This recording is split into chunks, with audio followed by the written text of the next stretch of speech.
Hi, I'm Claire Daigle. This is my daily patient reassessment video.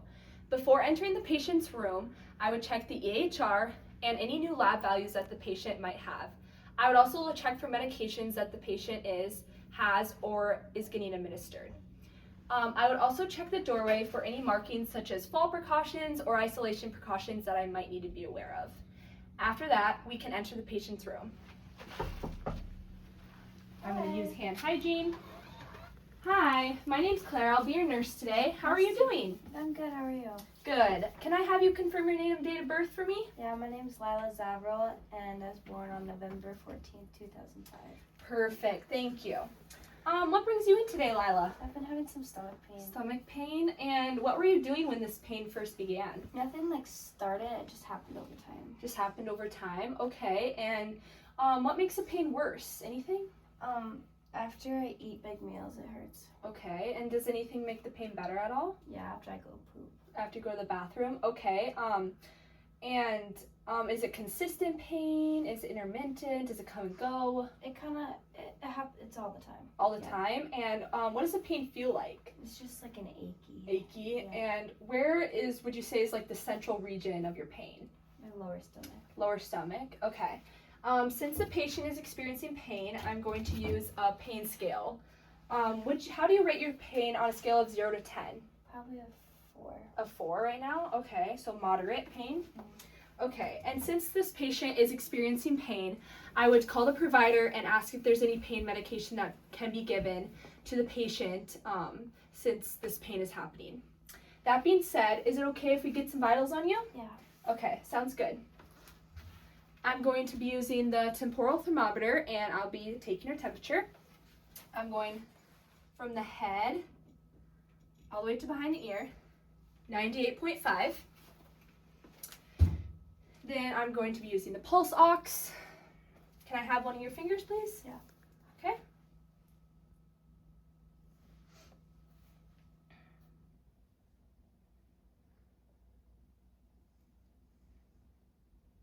%, oxygen, so we're good there.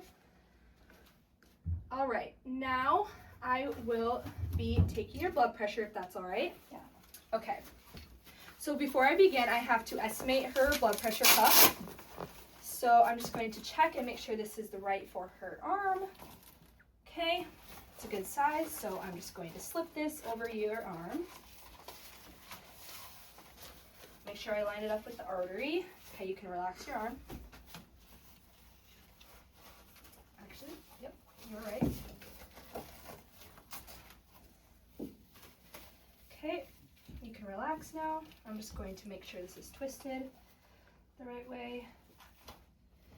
Just gotta get it a little bit.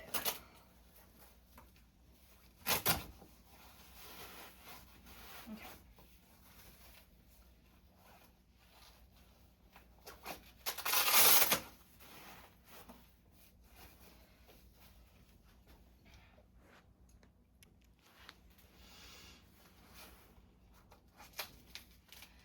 Okay, so first before I begin, I'm going to estimate her systolic blood pressure, and then I'm going to pump it up till I can't feel it anymore, and then I'll add 30 to that number.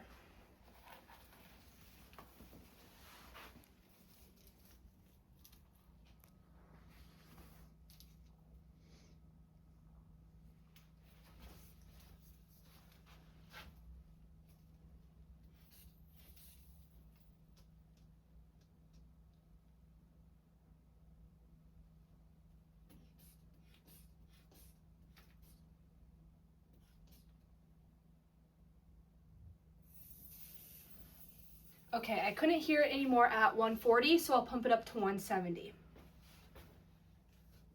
Okay.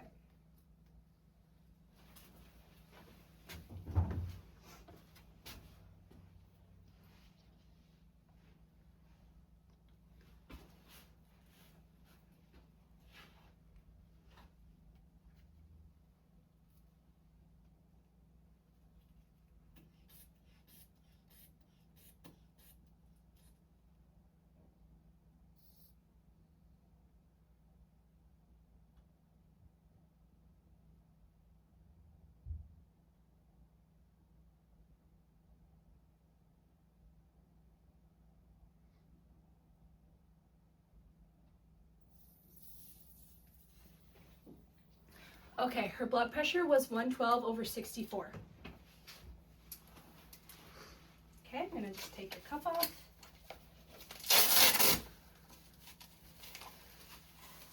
Okay. Now I will be taking her apical pulse for a full minute and counting respirations.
Okay, I took her pulse and her rate was regular and it was 66, and her respirations were, I took them for 30 seconds and it was 11, so I'm timesing that by 2, so her respirations were 22 and they were unlabored.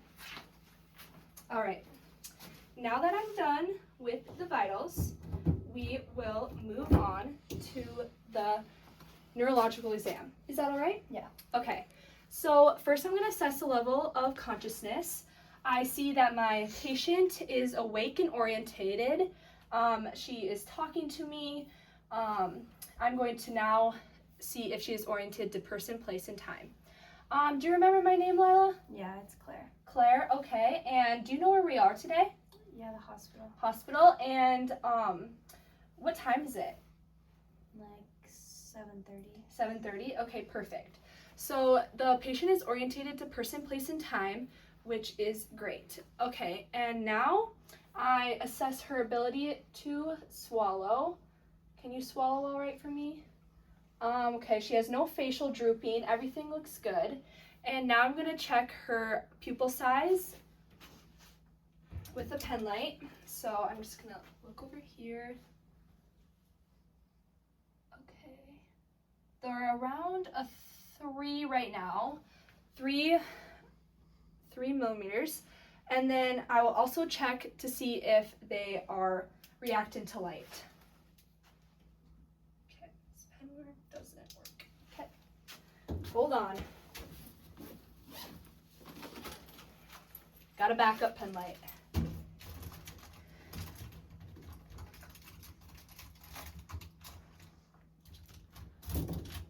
Okay.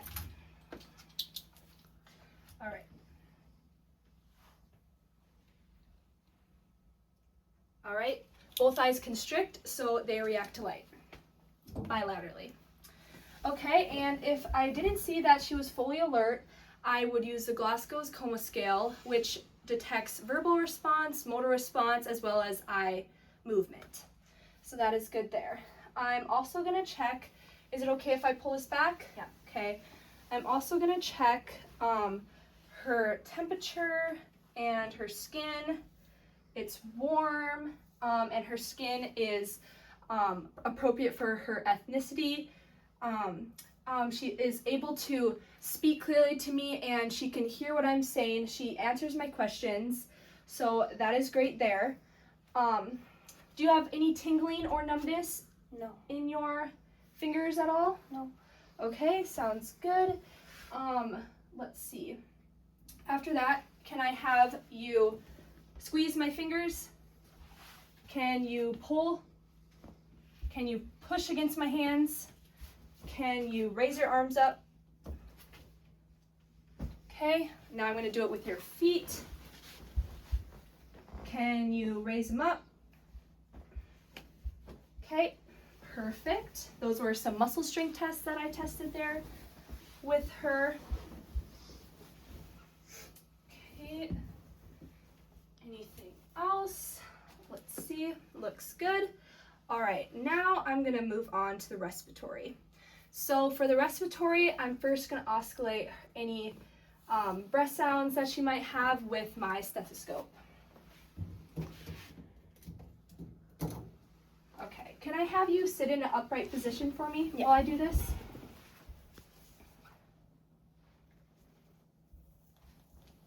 Okay. I'm gonna listen to 6 places on her anterior. Take deep breaths for me, please.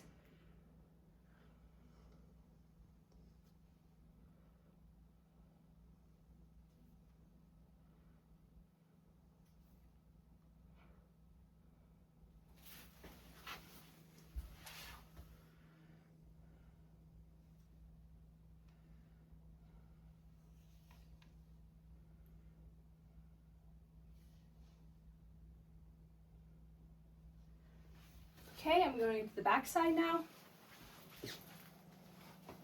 Take deep breaths for me, please.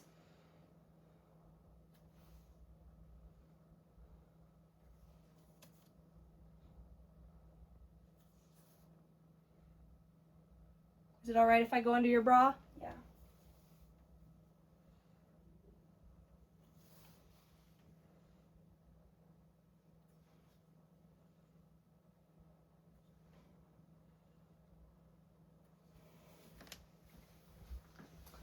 Okay, sounds good. There was no eventuous sounds in her lungs. I didn't hear any crackles or wheezes, so she's all good there.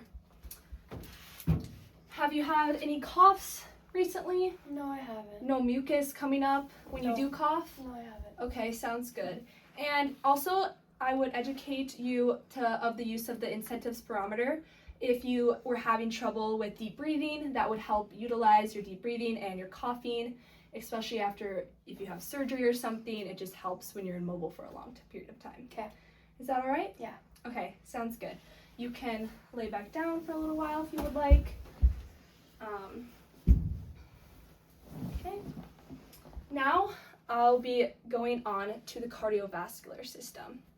So first, how is everything feeling all right with you with your heart and everything? No heart pain or anything like that? Okay, sounds good. So first, I'm going to oscillate her heart sounds.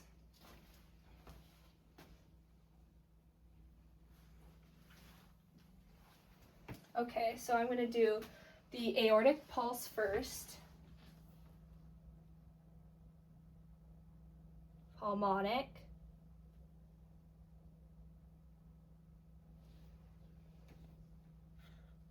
Erb's point.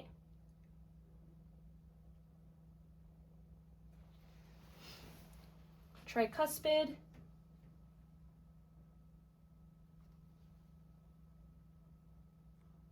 And mitral. And then I'm going to flip and I'm going to do that with the bell. Aortic.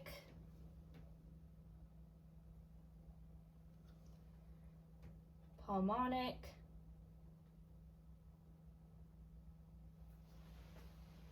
Erb's point.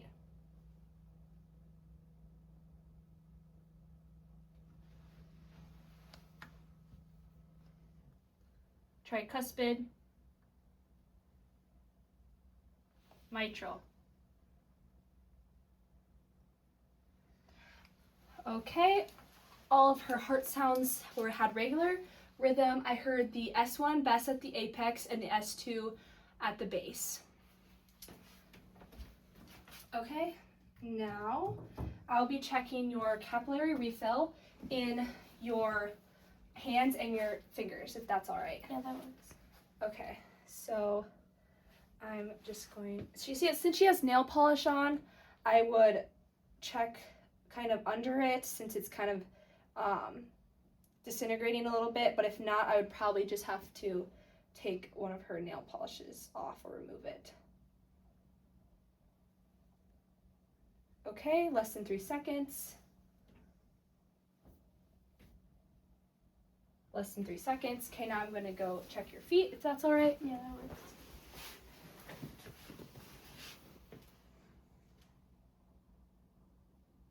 Okay, less than 3 seconds.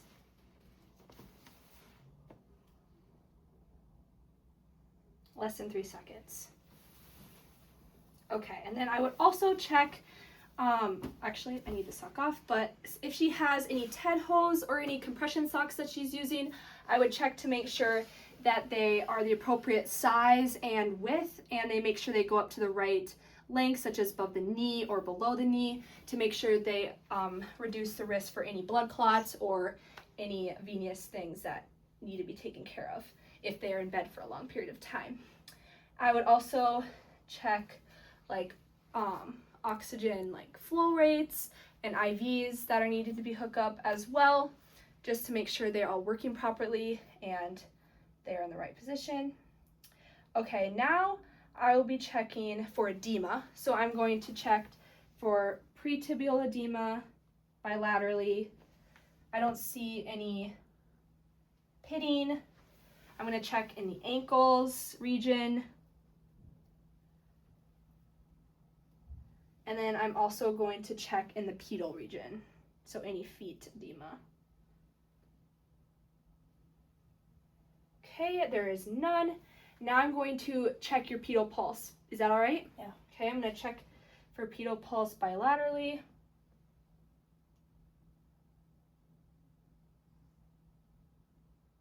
Okay, I'm also going to do pretibial pulse bilaterally.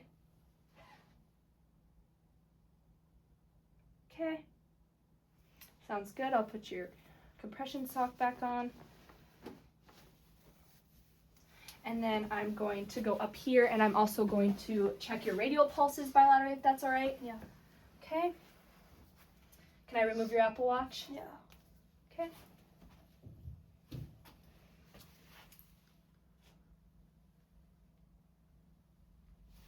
Other side.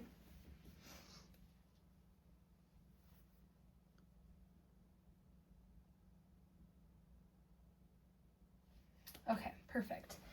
And also, if she had a pressure reducing airbed, I would also check to make sure that it's on properly and it's working properly to help for the risk of pressure ulcers or sores or anything that needs to be taken care of. So I would just make sure the bed is all right with that if she was utilizing that.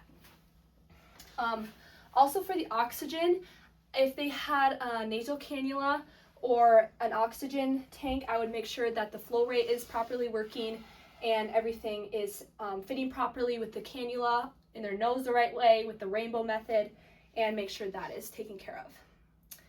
Now that that's taken care of, we can move on to the abdomen. Is it all right if I inspect your abdomen? Yeah. All right, I'm just gonna lay this back and I'm just going to take a look.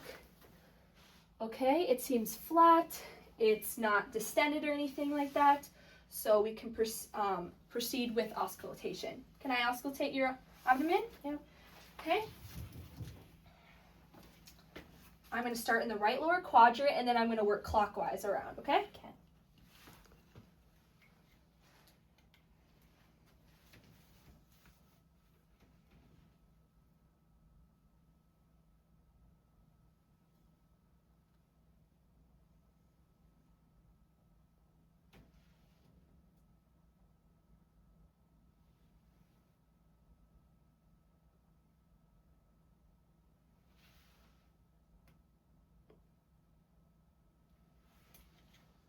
Okay, I hear hyperactive bowel sounds in all 4 quadrants, which is a good sign of bowel movements moving through the intestines. Okay, now is it okay if I palpate your abdomen? Yeah. Okay, sounds good. Just let me know if you feel any tenderness, okay? Yeah. That kind of hurts. Kind of tender there? Yeah. Okay, how about up here? No, No? Any tenderness? not really. Not really. It hurts there. Hurts too. there, a little tenderness? Yeah. Okay. When was your last BM? Do you remember? It's probably like 3 days ago. 3 days ago? Okay, and I'm going to have you, with this Bristol stool scale, I'm going to have you see, is this any one of these types explain what your poop looks like normally? Yeah, it's like a type 1. A type 1? Okay, sounds good.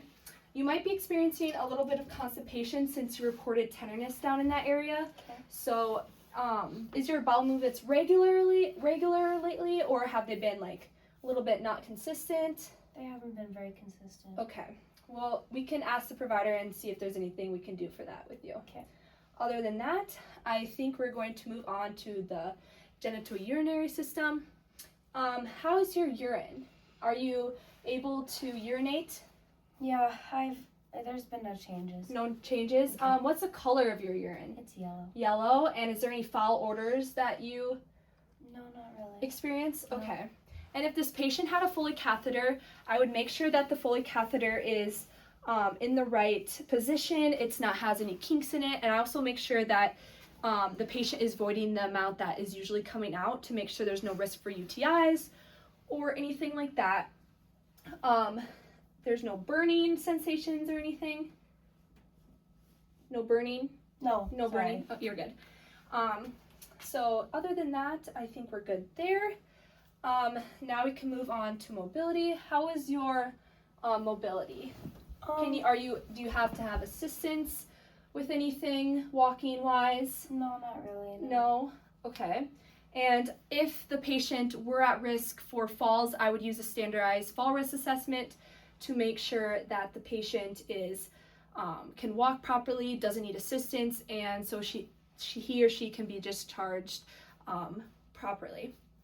Also, I forgot to mention during the neuro exam that I would use the skin assessment, that I would use the Braden scale to look for any skin breakdown, such as pressure ulcers or anything like that, to make sure the skin is intact.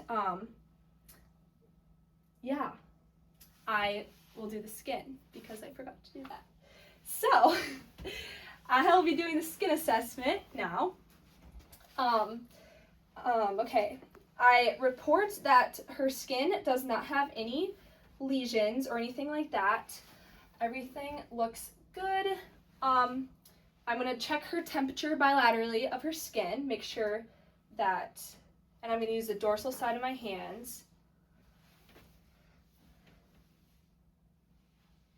Feels warm.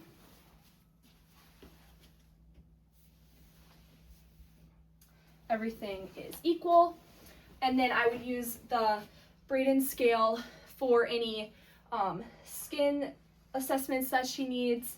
And now I'll be testing for skin turgor on her clavicle area.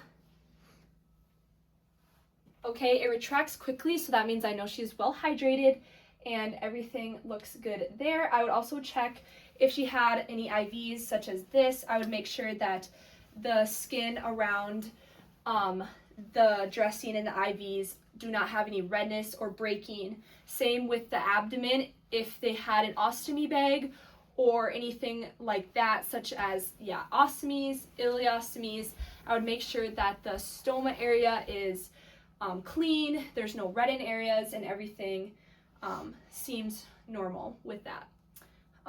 That being said, do you have any other questions for me? No, not really. Not really? Okay, sounds good. Before I leave, I'm gonna make sure that the brakes are on the bed and that the bed is locked. Okay, looks good. There's no call bell here, but if there were, I would give her her call light to make sure that it's in reach of her, that if she needs anything, she can call at any time. And I would make sure that the rails are up. There's no rails on this bed, but if there were, they would be in a safe position. And other than that, we would be good to go. Thank you for letting me do your assessment today. Yeah, of course. See you later. Bye, Claire. I would do hand hygiene, and then I would exit my patient's room.